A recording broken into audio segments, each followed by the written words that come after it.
Recentemente, a gente entrevistou aqui no Conversas Cruzadas o embaixador do Japão, figura muito simpática, o Hayashi Teiji.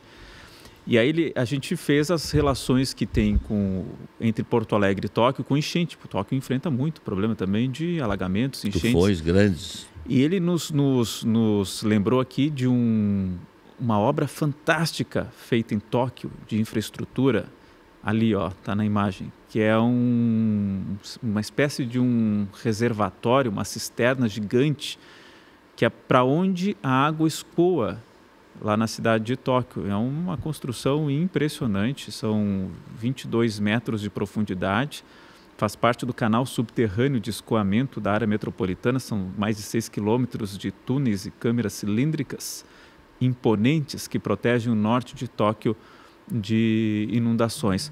Pegando esse gancho, prefeito, e até se quiser comentar um pouquinho sobre os japoneses também, que é uma realidade completamente diferente, mas, repito, né, serve de alguma forma de inspiração para a gente. Como é que está a nossa estrutura de defesa, de proteção das cheias?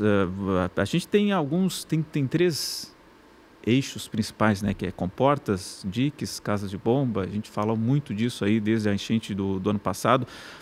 Comportas, por exemplo, estamos com todas em dia ou ainda não? Ô, Léo, esta matéria dá 3 programas, então eu vou tentar resumir aqui o seguinte. Acho que o primeiro desafio é o seguinte: quando aconteceu a tragédia climática, tinha 2 caminhos, ou buscar culpado ou buscar solução. Eu não tive dúvida na solidão do poder de que o caminho era buscar a solução, até porque se tem culpado, os 15 prefeitos que passaram por lá, incluindo eu, os governadores, os presidentes da República. Eu quero saber, há 30 anos atrás, qual foi o presidente, o governador, o prefeito, que colocou nos seus programas pauta climática. Então, essa pauta climática, ela vem mais recentemente, né, para a vida real. Então, o primeiro era botar a cidade em pé, e nós colocamos. E a cidade em pé era fazer com que o sistema velho voltasse a funcionar. Foram 170 mil toneladas de lixo só do Bota Fora. Então, era botar. Bom, se bota o sistema velho, um pouco melhorado, e contrata um grande professor, que é o professor Tucci, que já entregou vários estudos de como refazer o sistema que vem do Sarandi até aqui passando o Cristal, mais precisamente na Vila dos Pescadores. Então, isso tem que ter um sistema reforçado. Bom, então, isso é fato 1. Fato 2, que é uma confusão das pessoas. Proteção de cheia para tu não deixar entrar água na cidade. Mas como a cidade tem cota baixa em vários lugares, quando chove, no Sarandi, no 4º Distrito e tantos outros, tu tem que tirar a água da cidade com bombeamento e botar para fora. Esse é um outro investimento pesadíssimo que nós estamos fazendo já e temos que continuar fazendo. Inclusive, eu estou indo a Brasília agora, quarta-feira, assinar lá com o presidente da República 2 grandes projetos de proteção de cheias, né? Que é o dinheiro do Fires, aqueles 6,5 bilhões. Agora, e aí nós contratamos também o mesmo professor Tucci, que vai desenvolver um projeto que ele vai do Cristal até o Lami. Porque vários, por exemplo, no bairro onde eu moro, não tem proteção de cheia, é o Guarujá. Tu anda mais um pouquinho, chama-se, né, Vila da Serraria, não tem também, Vila dos Sargentos. Depois tu tem na Ponta Grossa, também não tem, e aí vai indo. Então, tu tem que ter um sistema também, tudo isso muito dinheiro. Agora, é importante dizer a quem está conosco aqui na audiência, de que o Japão, a Holanda, que são 2 bons exemplos, mas os Estados Unidos também, é o seguinte: não há proteção de cheia sem tratar a bacia hidrográfica, porque a bacia hidrográfica é o que define o volume de água que vai chegar no Guaíba. Então, obras milionárias precisam ser feitas também na bacia dos 5 rios que desaguam aqui. Você se refere às dragagens aí? Não. Por exemplo, se tu, amassar muito o solo, pelo Rio Grande afora, a absorção de água é uma. Se o solo tiver, né, sem aterrar, a absorção de água é outra. Bacia de contenção, lá é um canal. Mas o mundo faz, e Porto Alegre tem dezenas de bacias de contenção, então tu pode pegar um rio, por exemplo, da água chegar naquele rio, tu amortecer ele através de bacias com profundeza de 50, 60, 80 metros. Bom, aí a engenharia hidráulica vai fazer isso com facilidade. Então, não tem como você falar em proteção de cheia sem conversar com Canoa, com São Leopoldo, com Eldorado e com a bacia do Guaíba. O Guaíba tem 5 rios, mas sabe quantos rios deságua? Arroio, pequeno, médio, grande. Sabe quantos? Não, mais de 200. A bacia do Guaíba tem 85 mil metros quadrados, esse Rio Grande afora. Então, quando você fala em proteção de cheia, a gente tem que estender essa discussão para a bacia. Bom, dentro dos desafios estão as dragagens, né? Mas só dragagem por si só também não resolve, porque dragagem em arroio pequeno, e isso está provado nas cheias que aconteceram. Agora, se você simplesmente dragar um grande rio, só isso não resolve. Então, são dezenas de intervenções acumpurais grandes, pequenas, ou seja, então é uma discussão bastante profunda, mas eu quero dizer que Porto Alegre hoje, só para fechar, está muito melhor, as casas de bom estão funcionando, nós temos geradores, assinamos agora 2 semanas atrás, dupla alimentação. Não, eu quero abordar isso com o senhor, eu quero chegar nas casas de bom, mas só para responder, vamos por partes, objetivamente, as comportas, qual é o cenário hoje das comportas? Das 14 comportas, nós estamos... 8 serão fechadas, né? Ficam 6, sendo que uma delas, a principal, que entrou água, 14, essa será fechada. Todas elas estão licitadas, maiorias já fechadas, revisadas. Agora tem uma empresa que ganhou, que está discutindo mais uma vez do consórcio sobre a fabricação dessas comportas vindas, mas todas elas estão bem encaminhadas. Os DIC, nós temos o DIC do Sarandi, do Sarandi lá da Fiegas, esse está pronto, 5,80, alteado. O sistema novo pode dizer que é 5,90 ou 6, isso aí nós vamos depois então altear um pouco mais.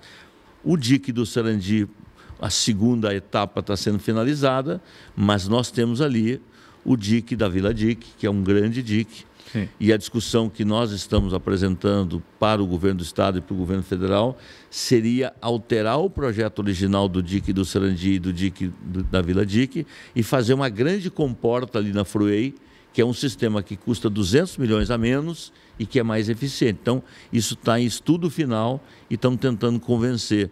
O governo federal já está convencido disso. O governo do Estado está nessa discussão, lá através da Secretaria de Reconstrução, e seria uma alternativa muito mais barata e, na nossa avaliação, muito mais eficiente para poder resolver DIC da Vila DIC e DIC da Vila DIC, do Sarandi. Mas das comportas, elas não estão todas ainda recuperadas? Não, falta algumas delas ainda, mas a maioria já estão fechadas. Mas é tão difícil assim, prefeito? Porque parece algo relativamente simples, né? São portões, mas são portões reforçados, tem toda uma estrutura. É tão difícil assim recuperar essas comportas? Primeiro assim, quando foi feito esse projeto, foi feito um estudo de mobilidade urbana. Tá? Então, tem comportas fecháveis e outras não. Então, por exemplo, eu não posso fechar a comporta, por exemplo, do cais de embarcadeira. Então, eu reforcei ela. Não dá para fechar a comporta da entrada ali do portão principal. Não dá para fechar a comporta, por exemplo, dos passageiros que vão pegar o catamarã.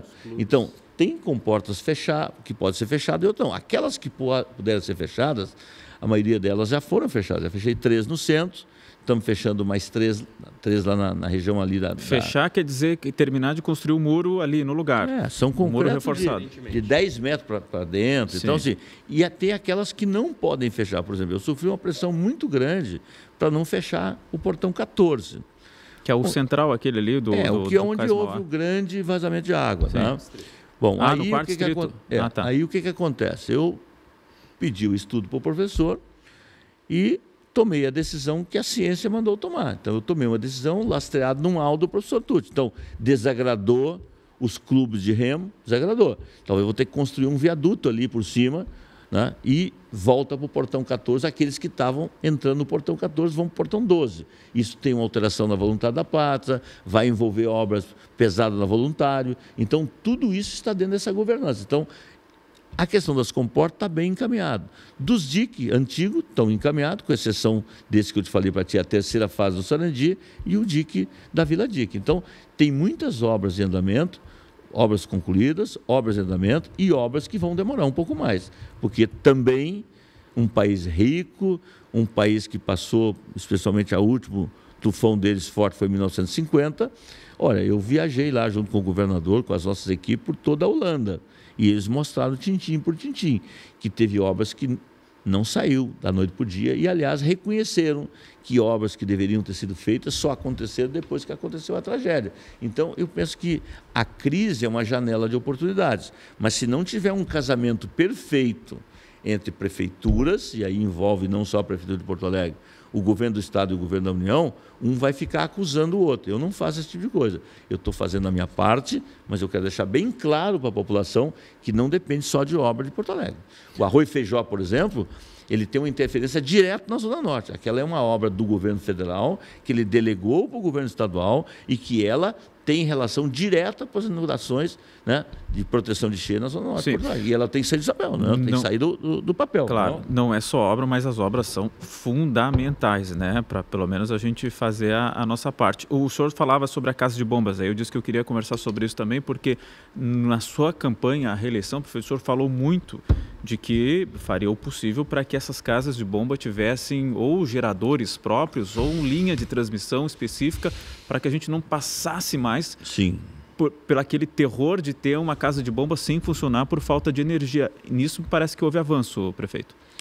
Não, veja bem, das 23 casas de bombas, 21 dessas casas jogam água de dentro da cidade para fora e 2 jogam de uma bomba para outra. Isso. Nós estamos gastando uma dinheirama forte com esses geradores e os geradores nem sempre eles fazem funcionar todas as casas, todas as bombas. Por quê? Porque o gerador não tem essa potência para funcionar. Tem casa de bomba que tem 6 bombas, 8 bombas, 4 bombas. Então sempre ela vai funcionar parcialmente e gasta-se um dinheiro grande. O que nós acertamos agora e assinamos a semana passada, semana retrasada, né, tivemos um ato com a presença da Equatorial, 18 milhões de reais, essas obras custarão, e o prazo limite dessas obras é 1 ano, e nós estamos contratando, eu diria, robustez, reforço. Eu gostaria que essas redes fossem subterrâneas, mas não tem como ser ainda. Então, você tem hoje uma linha única para poder, quando cai, né, uma energia elétrica, você não trata a água e não bombeia a água se não tiver energia. Então, você vai ter uma segunda linha que vai entrar em funcionamento. Isso vale para as elevatórias, isso vale para as 23 casas de bomba, isso vale para as 6 captações de água que tem do Lami, né, do Belém Novo até a São João. Então, esse é um processo que nós já assinamos e só não assinamos antes. Por quê? Porque teve estudos técnicos, teve discussões financeiras, eu não posso contratar também o serviço por preço que a empresa quer, eu entendia que a Equatorial tinha que fazer, nós chegamos à conclusão, depois juridicamente, que a Prefeitura devia bancar, então estamos em andamento, isso vai melhorar muito. É uma linha de transmissão específica para casa de bomba, isso daqui a 1 ano. Não, só até 1 ano. Até 1 ano. Vão se entregando parcialmente essas obras. Tá, mas e hoje das 23, quantas tem geradores? 18.